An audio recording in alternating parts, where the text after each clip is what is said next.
नमस्कार जय जगन्नाथ। आम आज चलू हरिपुर। हरिपुर हूँ मो शाशुघर गाँ माने मो हजबैंड गाँ।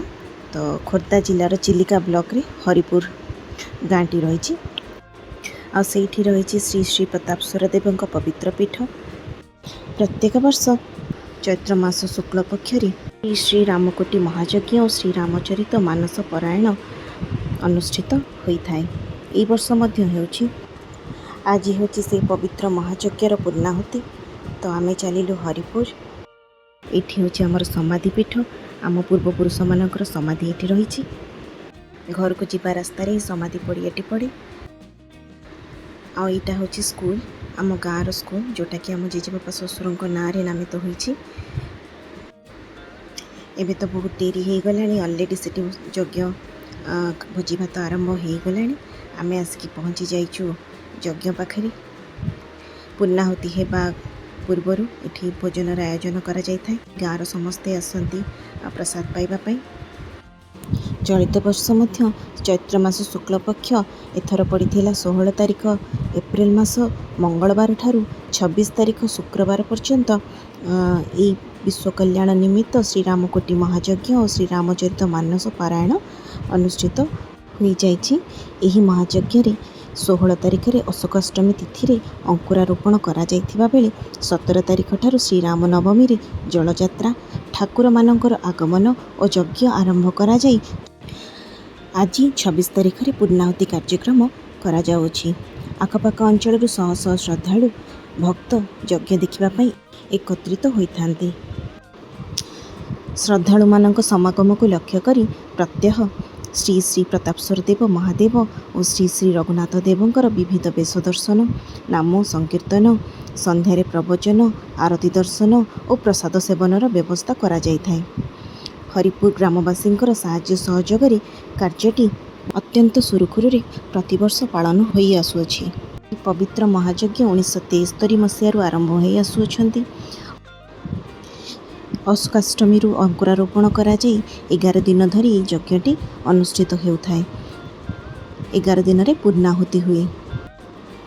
पश्चिमाभुखी महाशंभु ओम श्री श्री प्रतापेश्वर देवंक पीठरे हुए विजय। हरिपुर श्री रामनवमी रे ग्रामर देवादेवी माने बाबा प्रतापेश्वर देवंक मंदिर को विजय करती।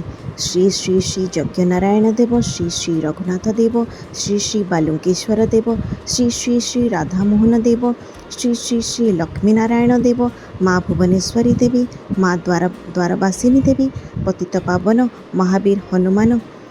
प्रत्येक दिन पूजा, सूर्य पूजा, आहुति, वेश दर्शन, नाम संकीर्तन, संध्यारे प्रवचन और आरती करा जाए। पुरी बाबाजी माने श्री रामचरित मानस पारायण पाठ करने को आसी थांती। विभिन्न ग्रामर ब्राह्मण सामंत एही यज्ञ रे जोग देबा पई वरण होई आसंती। आशा करुछि आजिर ब्लॉगटी आपण मानक निश्चित भल लागिबो। जदि भल लागिला गोटे लाइक करदेवे। केमिति लागिला कमेंट करके निश्चय जनइबे। जदि नुआ विजिट करुछंती आम चैनल को सब्सक्राइब करिनेबे और पाखरे थिबा बेल बटन को प्रेस करदेवे ताकि मोर नुआ नुआ वीडियोर नोटिफिकेशन आपण मानक पाखरे खूब शीघ्र पहुँची जिवो। चलतु ताहले आज उपभोग करिबा आज पवित्र श्री रामकोटि महायज्ञर पूर्णाहुति। प्रतापेश्वर महादेवंकर अपार करुणा समस्त ऊपर वर्षा हो। आज गोटे दिव्य अनुभूति मु मोर कहिबी। आज प्रचंड खरा भितर आमे बाहर के आसिलु कटक रु। बहुत जोरे ताती थाए। टेम्परेचर पाखापाखि 44-45 डिग्री भाया अनुभूत होता है। जेमती आमे मंदिर रे पशिचु खाइबा पीबार आयोजन आरंभ होइछि। आकाश एकदम क्लियर थिला। हठात किना मेघ पूरा ढांकी आसला। ठोपे ठोपे वर्षा भी पकेला। ठंडा पाग हो गला। सुलसुलिया पवन बहिला। गरम रु आश्वस्ति मिलिला। आ समस्ते बढ़िया से उपभोग भी करि पारिले आजिर दिनटी को। आउ एहा देवदेव महादेव श्री प्रतापेश्वर देवंकर अपूर्व लीला लोहित आउ कौन। चलतु ताहले आम संगे दर्शन करनबा आज महायज्ञर पूर्णाहुति कार्यक्रम। खाली सेतिकी नुहे ता सहित उपभोग करनबा आम गाँ हरिपुर प्राकृतिक सौंदर्य।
ଭାଙ୍ଗା ହେଲା ଯେ ପ୍ରକଳ ମାପନ୍ତୁ ମାନେ ଆଙ୍କ ପାହାଚ ରହିଲା ତମ ବାପା ତ ବଡ଼ ଓକିଲ ଥିଲେ ସେ ବି ଓକିଲ ସାଇକେଲ ଦୌଡ଼ିକି ସେମାନେ ତଳ ପାହାଚରେ ସେ ନାଚିଥାନ୍ତି ଆଉ ଭାଙ୍ଗି